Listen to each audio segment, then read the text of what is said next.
Yes, nice to meet everyone. My name is Ruben. I'm the CEO at Novabook. To give you a little bit of background, I'm originally from the Netherlands. I studied aviation engineering there, so my background is actually in aviation, and then moved to Berlin. Um, Met a co-founder there back in the day. So this is over like a decade ago, and we started a business in the private jet space. So this is even before maybe M's research I didn't goes. know any of So. that. Yeah, so we that's my starting point in the whole startup world. Raised a little bit of funding there, um, and went for like these classical accelerator programs, startup bootcamp.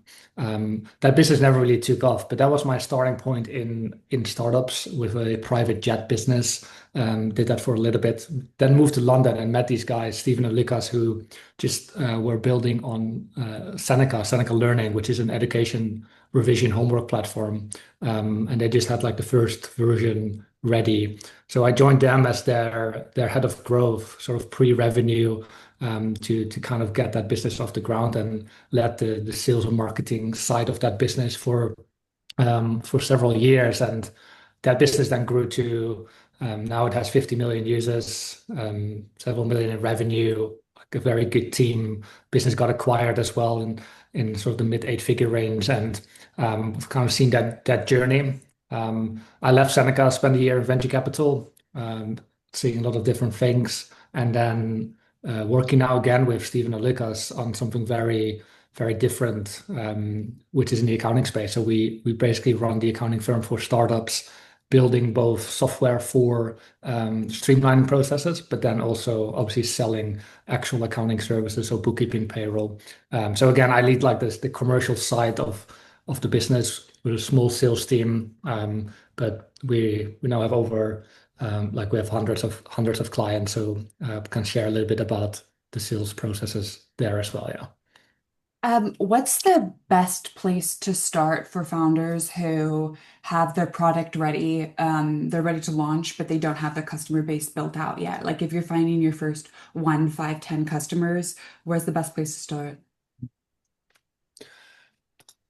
Like I'm a big fan of like keeping it close to home. So I don't have like a lot of experience in accounting per se. Like I don't come from that sector. So when we started, the first thing I did is like first understand the market. So I literally spent, I think I have this actually recorded. So it's probably like tens of hours of Zoom calls with business owners just to talk about accounting. And then those interviews, more research calls, became actually the first customers because I understood where like they had problems. Lots of them didn't have actual problems. Some did, and then okay, can you solve those? So those were people I already knew. So do you have people in your personal network very close to you that you can like knock on the door first? Yeah. What questions are you asking, and how are you assessing whether or not it's a big enough pain point that they'll pay for a solution? Um, If I think back about those conversations, it's very like try to understand like everything from like what are actual services that they are paying for now, like how much, like why did they end up with that particular provider? How did they select them? Like what is important or not? What goes well? Do they actually have any problems? So do they actually have any challenges? And why can't they be solved? Have they raised them or not? Like are they actually big problems? So I just try to like probe into a little bit around just the general experience. And then if you ask those questions again and again across like a dozen of interviews, you'll start to see patterns. And I've actually recorded all those calls. So like I use at the time I used Otter AI to transcribe it all. And now with GPT, you can like analyze it quite quickly as well. So I still have a spreadsheet that just ranks like all the top challenges from that were raised again and again. And then you can kind of see, okay, would you switch or not? How much are they paying? So you'll find people that are heavily overpaying. So then those could be easy wins potentially.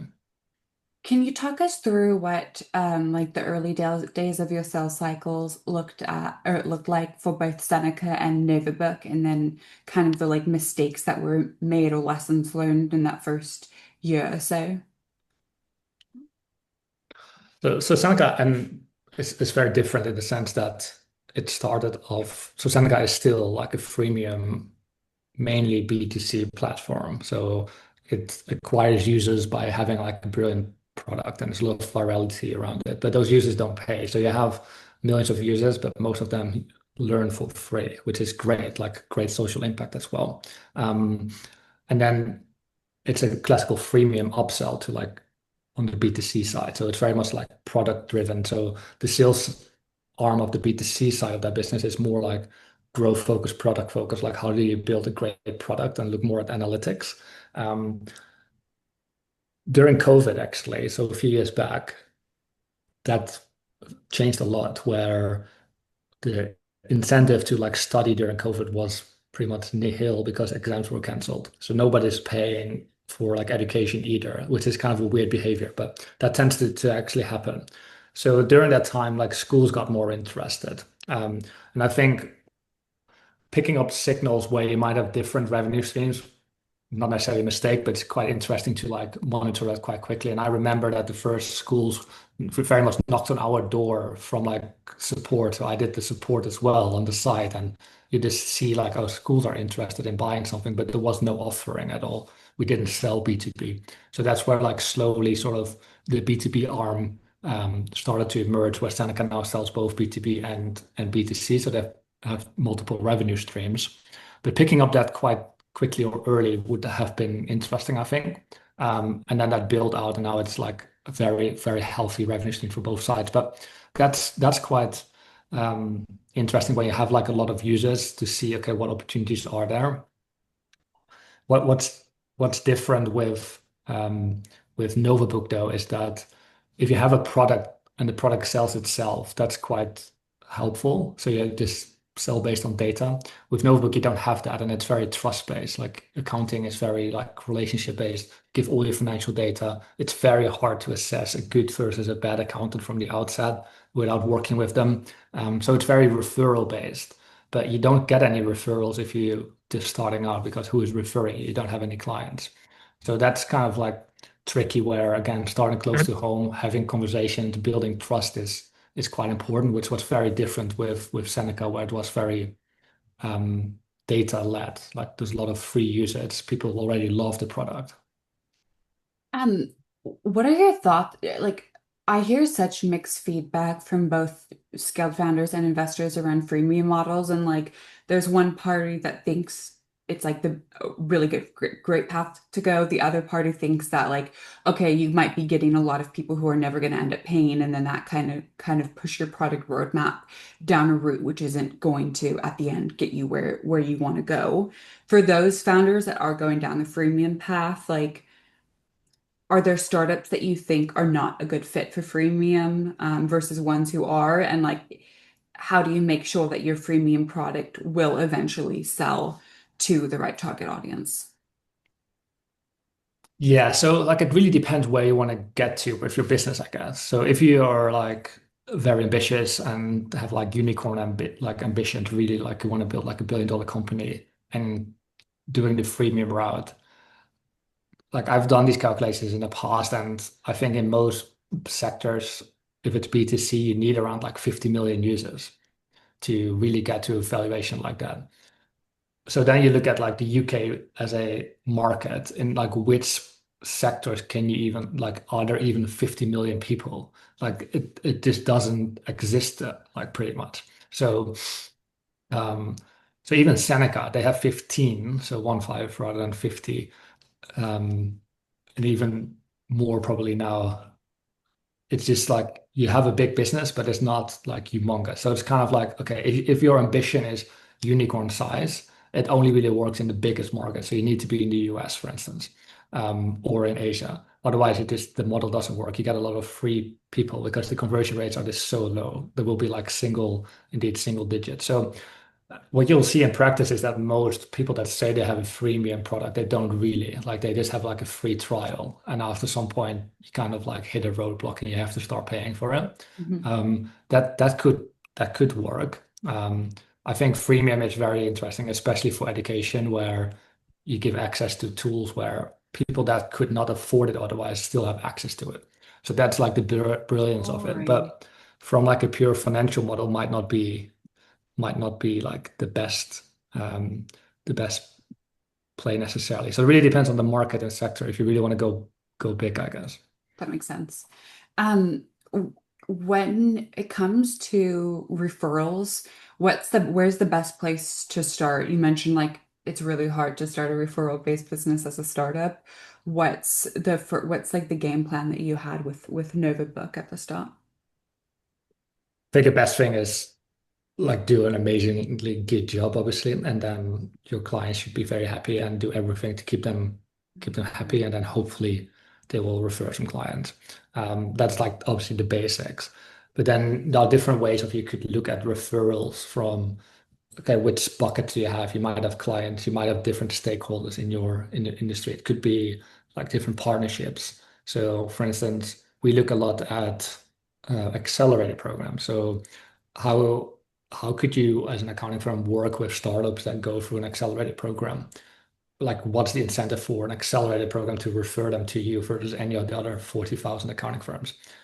In that sense, it's probably you need to build a lot of goodwill with those people if you don't know them. So doing a lot for the ecosystem is, I think, very important. So being helpful for other people in the same industry and building those relationships, actually giving a lot of value for free, and then hoping in return that you might get referrals. So I think the general premise of giving a lot without like having a lot of expectations in return is generally like a good mindset. But obviously, it's if you don't have funding or a lot of like runway, that can be quite stressful because you want to have quick results. So that's the that's the thing to keep in mind. But that's my main philosophy, I think. So like how can we be helpful to lots of different stakeholders, whether investors or accelerator programs, VC firms, or different parties that engage with the same client base that we're kind of trying to help, and then build a bit of awareness that way.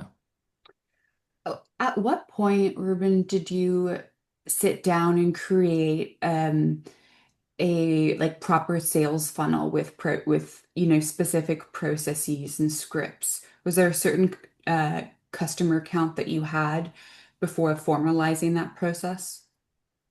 Um, I did it pretty much from the beginning with Novabook. So, but it can be quite simple. Like it's it could be just a spreadsheet. We use like HubSpot as a CRM from the beginning, and just have different deal stages, and just having like an overview of like who are you engaging with and how are you tracking that. So, um, it's nothing really rocket science aside from the fact that it's just like okay, which sort of leads have entered the pipeline, who have like responded to us, who have like booked calls, who have actually showed up to calls and received like offers, who've been sent contracts, and who are like the one client. That's roughly like high level, just the structure of it. And then it's more like, okay, how do you feed that pipeline and maintain it? So how are you kind of sort of guiding people through the different stages? In our sales cycles are relatively short in the sense that it's usually like several days or weeks. Um, and the deal values are like in the 4 or 5 figure range. So it's not sort of long enterprise sales. So it's high volume, relatively high velocity. So you have like hundreds of deals as like a salesperson to keep an eye on. That makes it a little bit trickier. So there are different tools you can use to monitor that. But just being like in the beginning, you don't have a lot of deals anyway. So whether you put it on a spreadsheet or a piece of paper doesn't really matter. But once you get like into the dozens, having like a CRM just makes a lot of sense right away. I'm just before I ask my next question, can everyone just make sure they're muted? I'm picking up on some background noise. Um, yeah, not to get too specific, but what are the best CRM tools that you're using to track this? So we use HubSpot, and I think they're great and they're free to get going. The main downside is that they have like massive lock-in and they get quite expensive over the years. So you just need to be yeah, you just need to be aware of that they get quite expensive. Yeah, so I only really have used HubSpot. Same, I think it's Seneca as well. Maybe do we use something else there? I don't think so.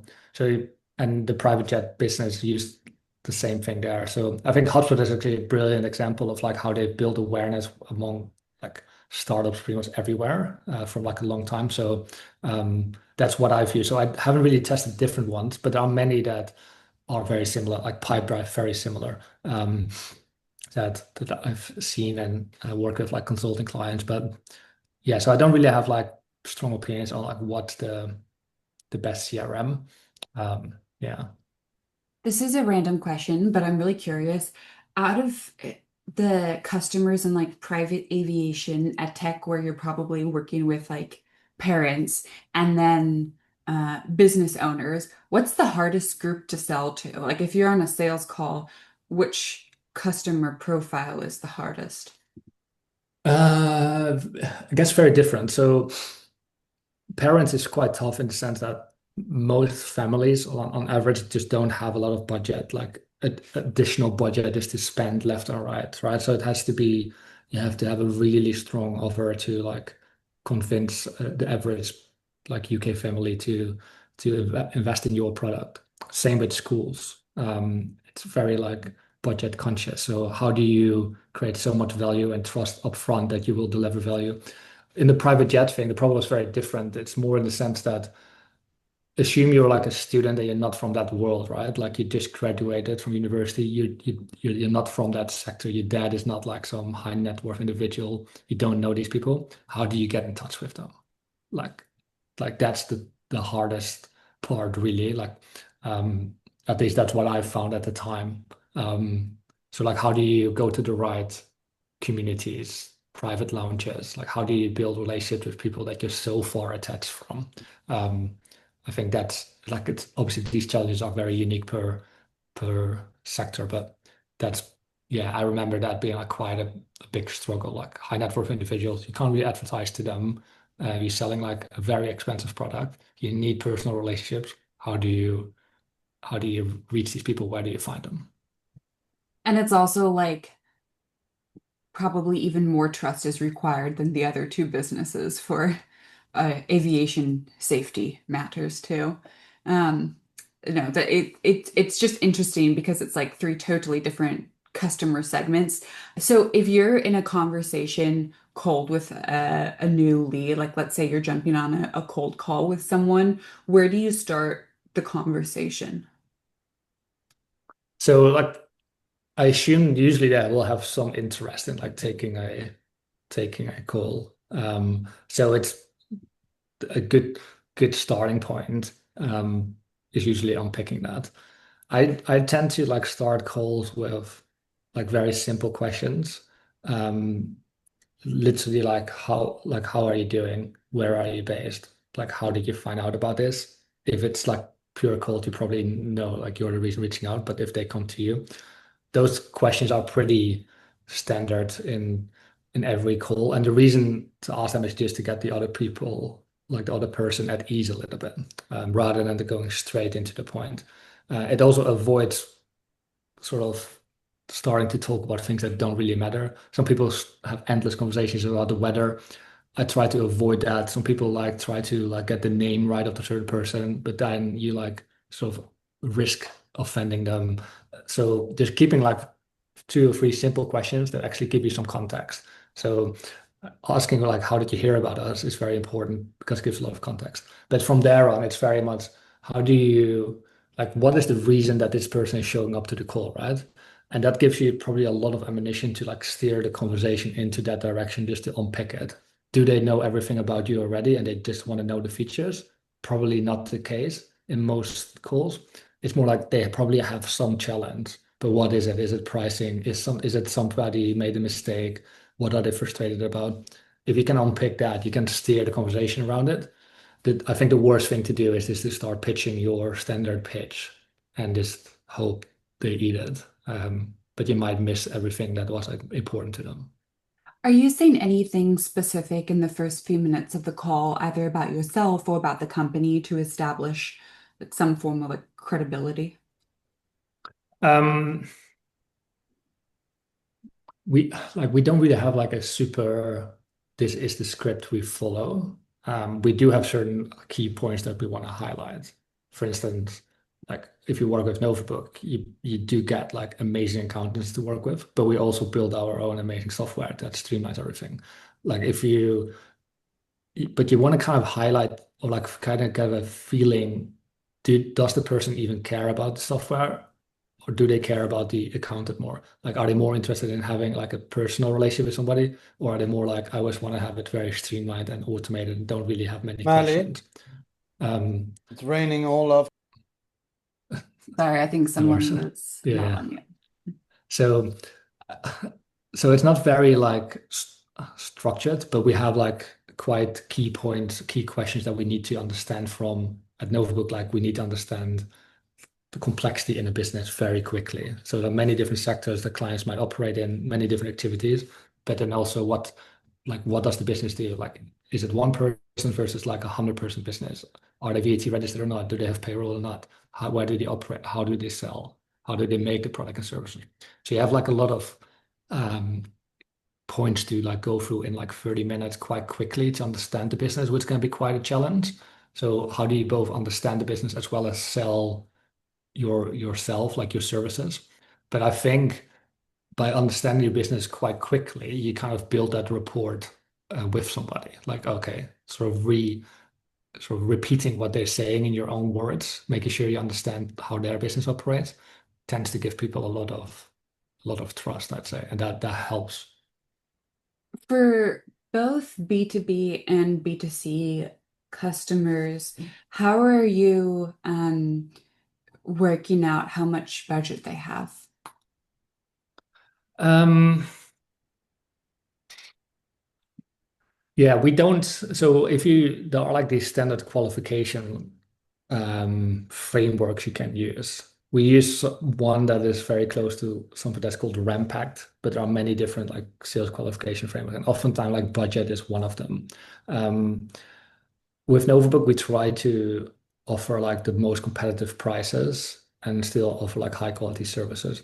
So it's not that we're trying to like figure out actually that, oh, somebody has a lot of budget and we sell the same service that we sell to somebody else, but like mark it up tenfold because we know they can spend it.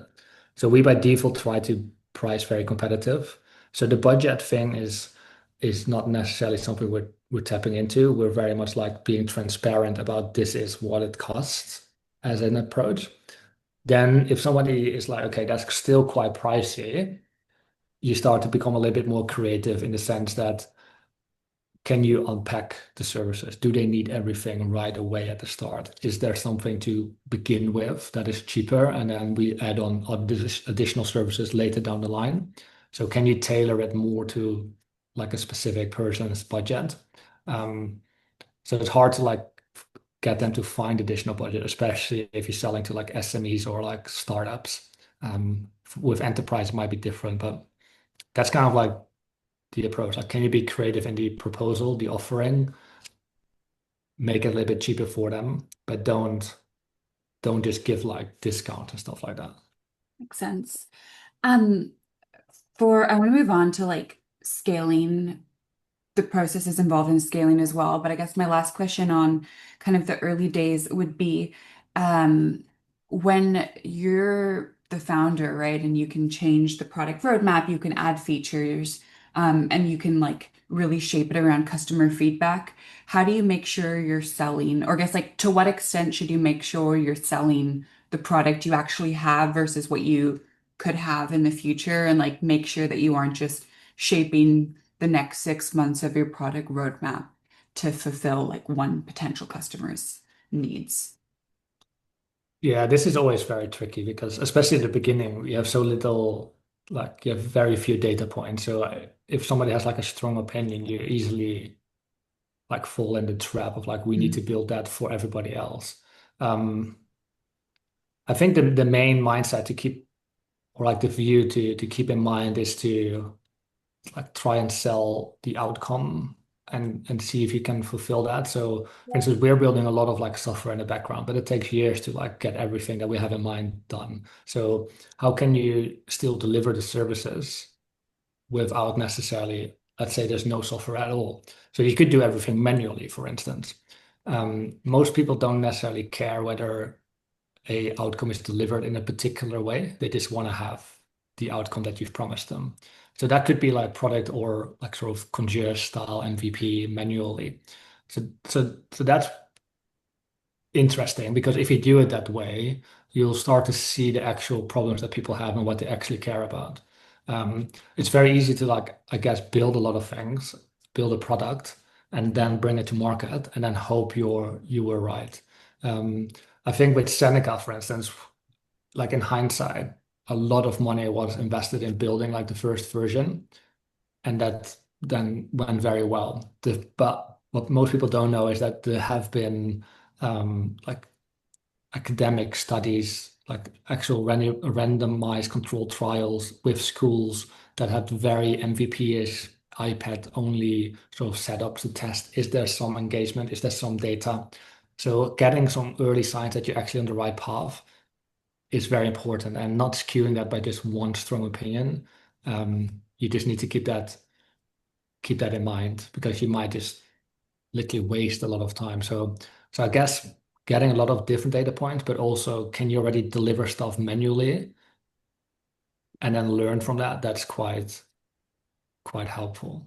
I like that, like focus on selling the outcome rather than the like specific roadmap on how you're going to deliver that Yeah, outcome. exactly. Okay.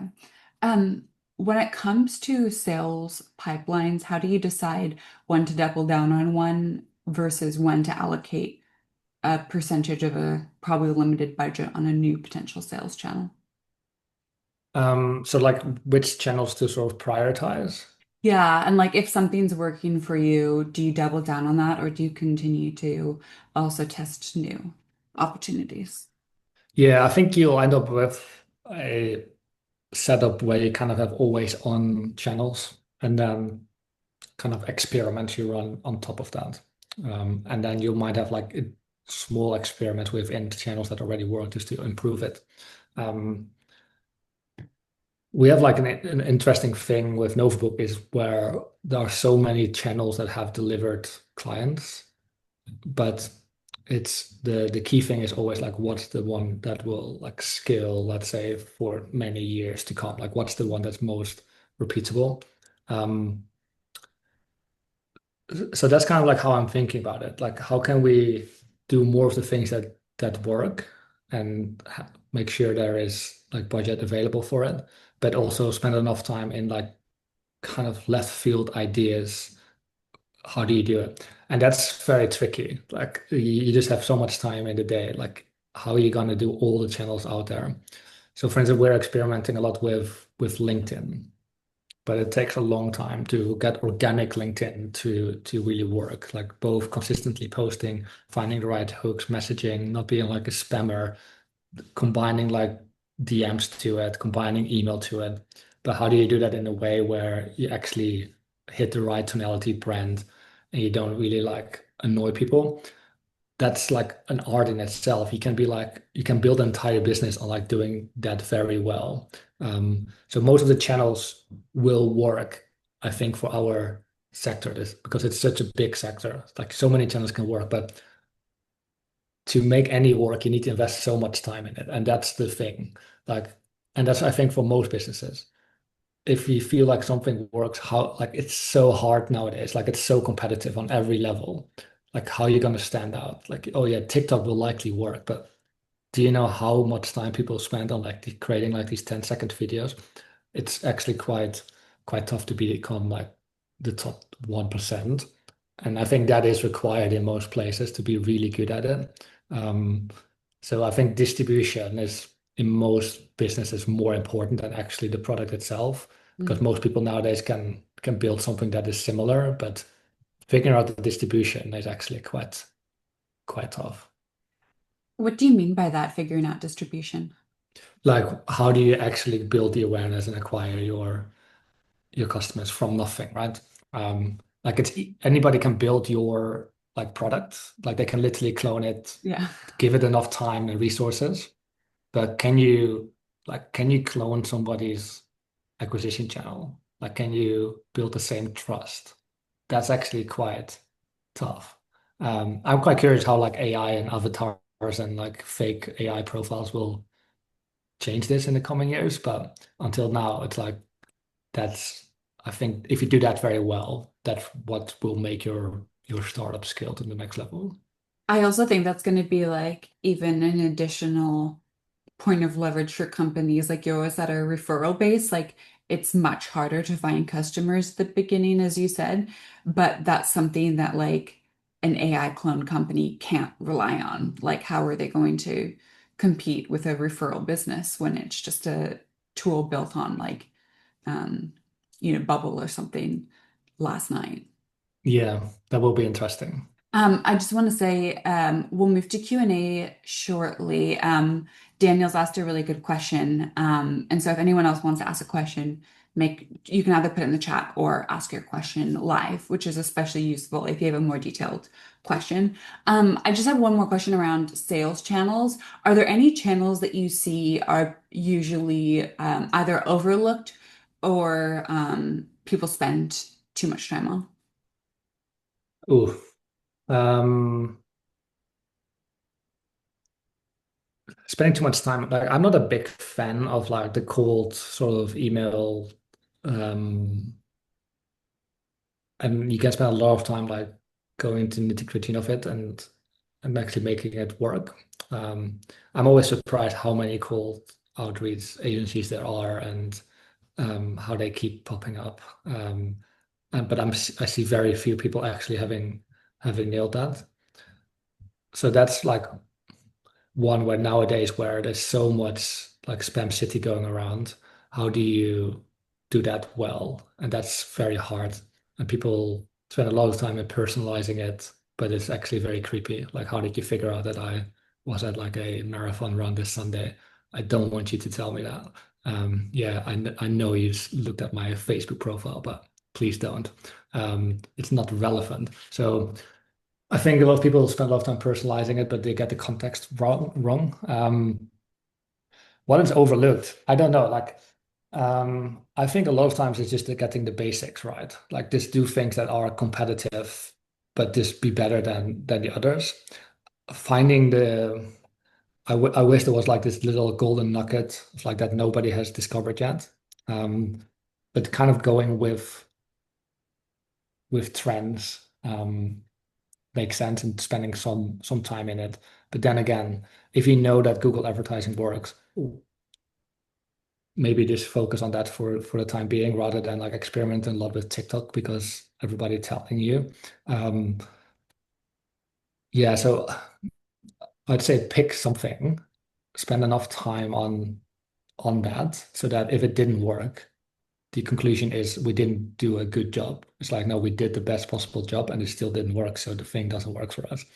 I think that's just the experiment and go through different channels that way. Um, yeah.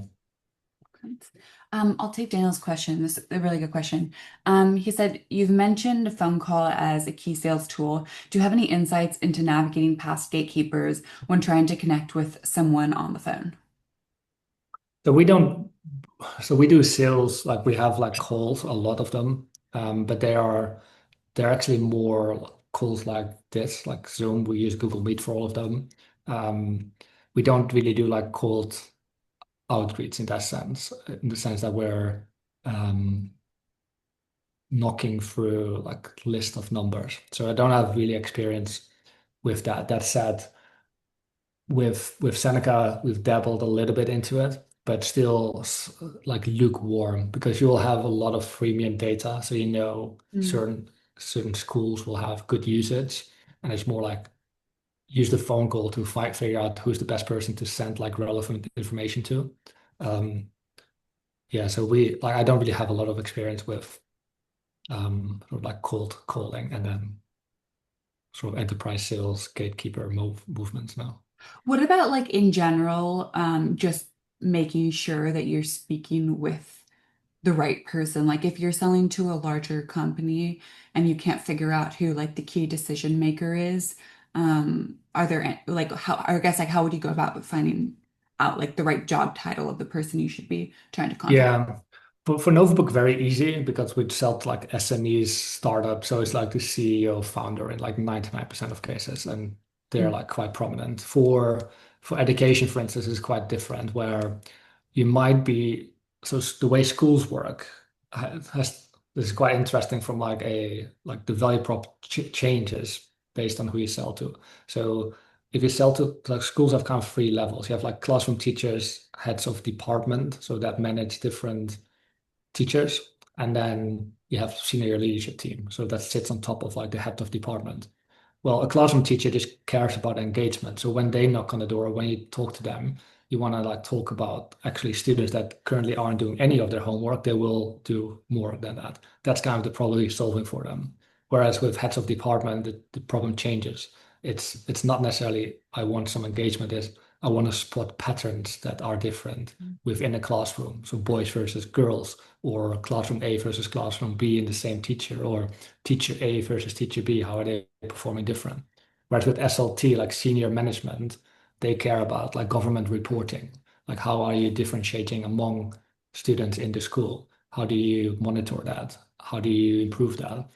Do you have any evidence that you're doing that? So it's more about what data can you provide to them.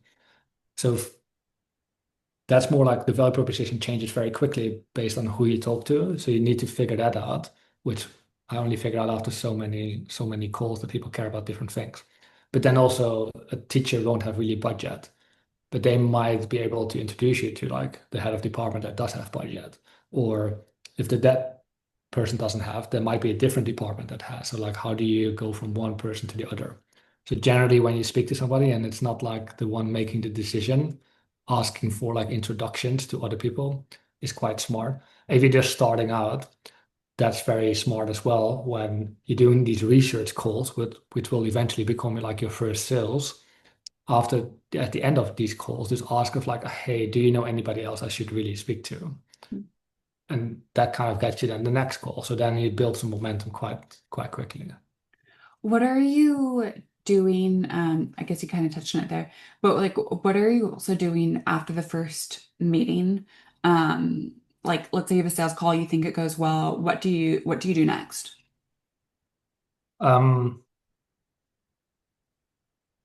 I think it's very important to like tailor what the person actually is looking for to them. So calls are like generally transcribed. Now with AI, there's so many tools that can do this, and Hmm. you can prompt them in a specific way where you can just get the sales note very structured, and that helps you a lot building like custom proposals. I think speed to actually getting back to somebody is very important. So building like a proposal, sending that over, so like a custom quote. Um, and then depending on like your sales cycle, if it does this quite quick, it could be that somebody says like, yes, let's go, and then get them started. It could be that they have a few more questions. Um, there's not a lot of rocket science, I think. I think the main thing is the call is the most important part. Doing very well at that, asking the right questions so you like qualify the person, the buyer, the company very well, and then tailor communication based on what they've actually said. So not standardizing everything to the teeth, actually having some contextual elements in there is, I think, um, yeah, important. Are you doing anything specific to kind of jump from like builder mode to selling mode?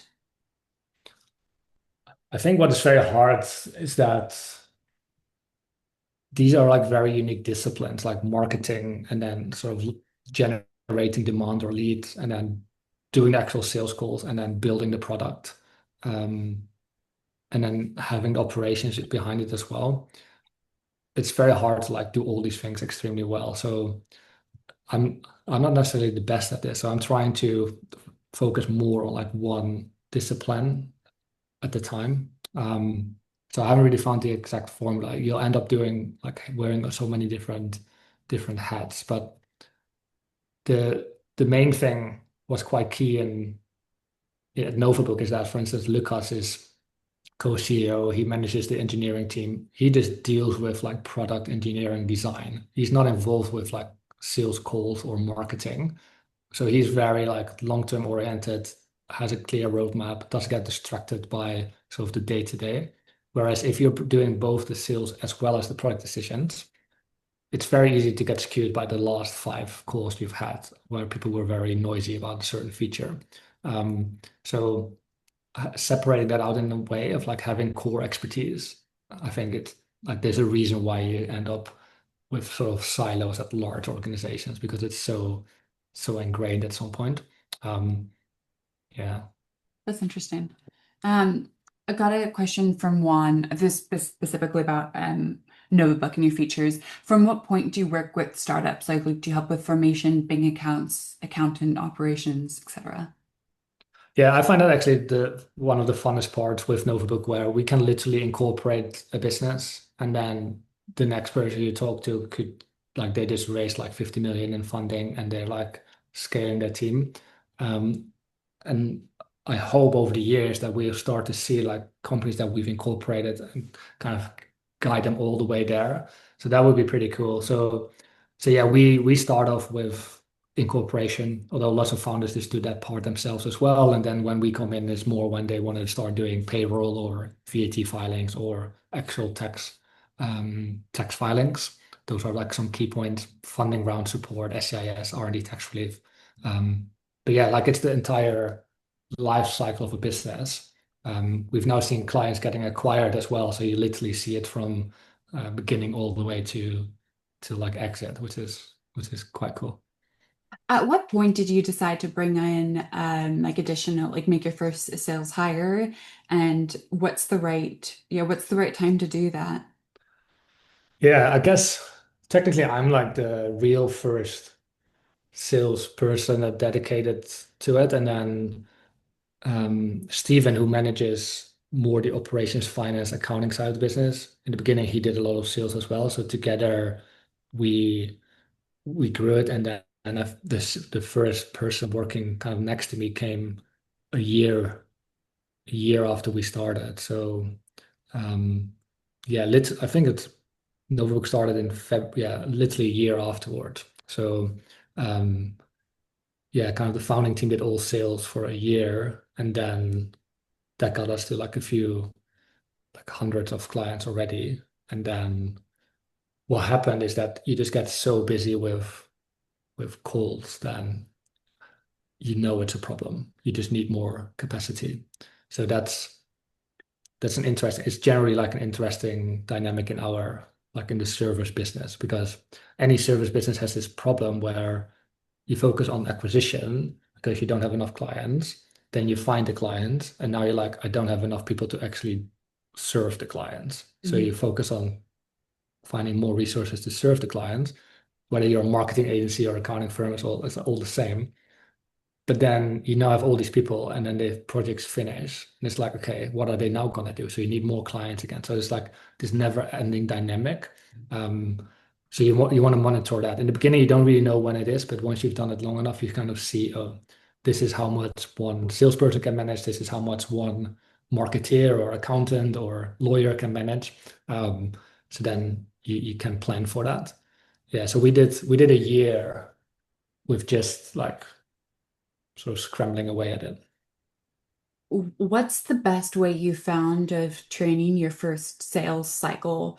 And is it difficult to like pass that off to someone else? Yeah, having like recordings helps a lot, so people can literally Very good. see actual calls. Um,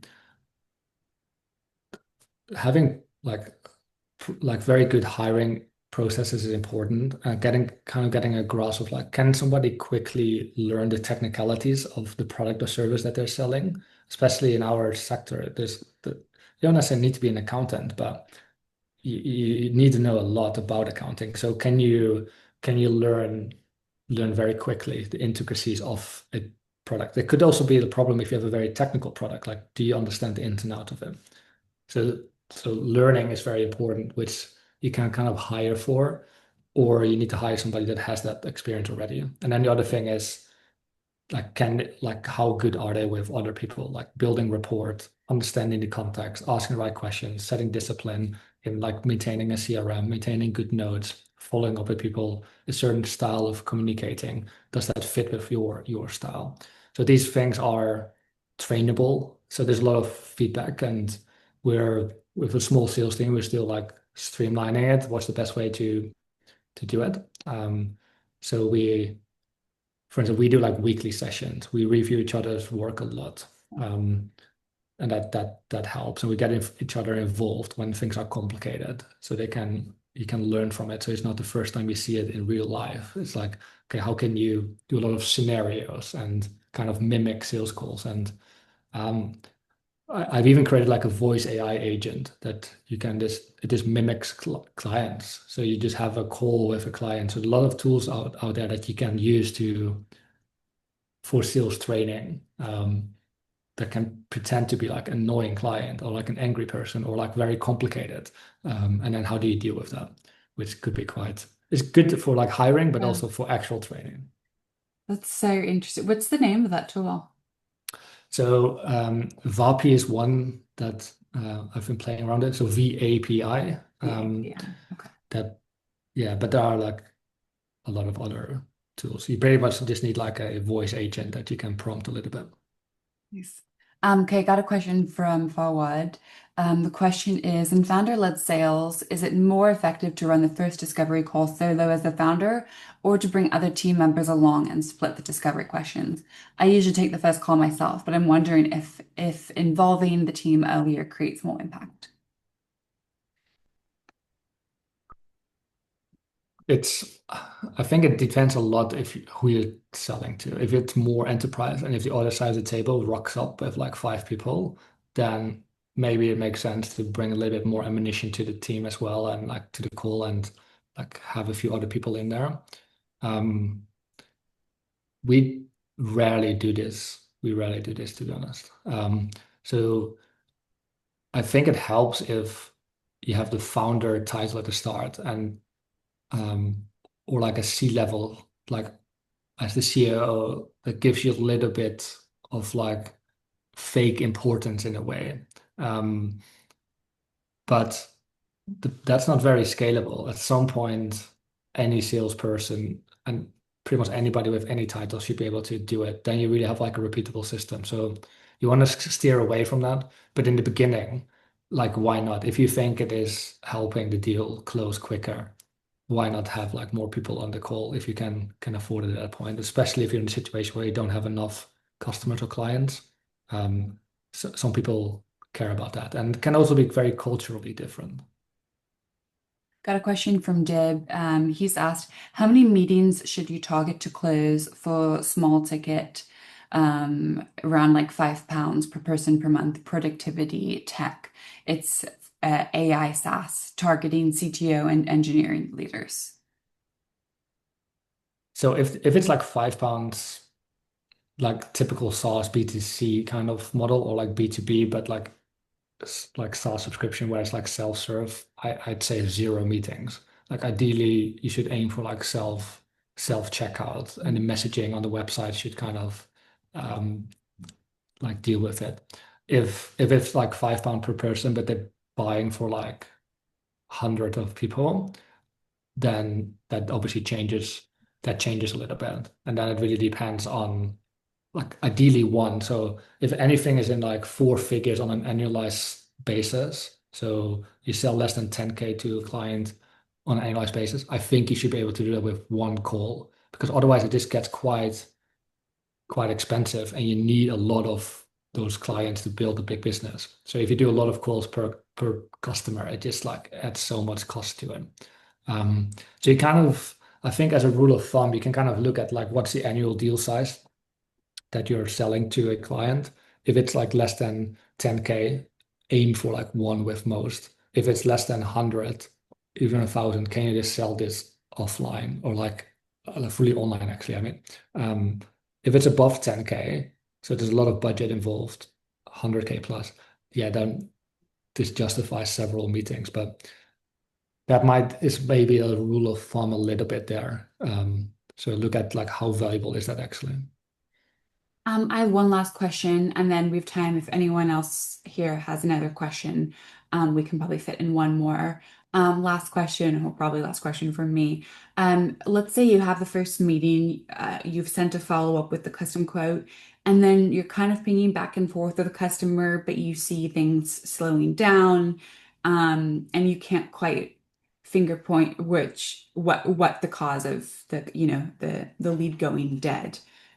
Is there anything that you found to like one, find the cause and two, kind of revive the deal? Yeah, it's very tough when that happens, especially if it's like out of your control. And often those cases aren't necessarily like rescuable. It could be literally that they expected funding to land and that this didn't happen, and now they just don't have the budget, but they don't really like want to tell you that. So like I try and like figure out the timing of a deal on the call, like. And in our CRM, we actually have like a drop down that the sales team fills in. It's like, is this like a very, like, how likely is this deal pretty much to close? Like, is it somebody that is very decisive and wants to do it today, or are they like shopping around a little bit, or is there something else going on? So that already gives you like an idea if you've asked this on the call. But if you have and they were very decisive, but then they didn't make a decision, I would just ask it over email and say like, hey, this is the proposal we sent last week or last month. Looked like you were very like eager to get going, but clearly haven't been able to like start this yet. Is there any particular reason? Is there anything I should know? Then I'll just adjust my follow-ups to that. Just being like quite flexible in that sense makes help. But the problem is if you are also scraping for cash, that makes it quite tough because then you by nature will be very pushy and they Mhm. won't be able to like commit. So you get in these awkward situations. So trying to avoid that is you don't really want to work with people that are not very into it because it creates all kinds of other problems later. Yeah, but just asking, like being open about it, said like being honest, like, hey, I thought everything looked very great, but we haven't been able to start yet. Is there anything I should know?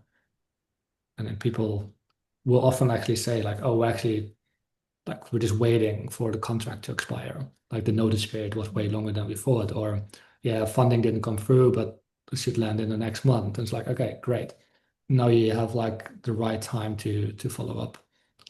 I like that question. Is there anything else I should know? That's a good one. I'm gonna steal it. Okay, we'll wrap that here today.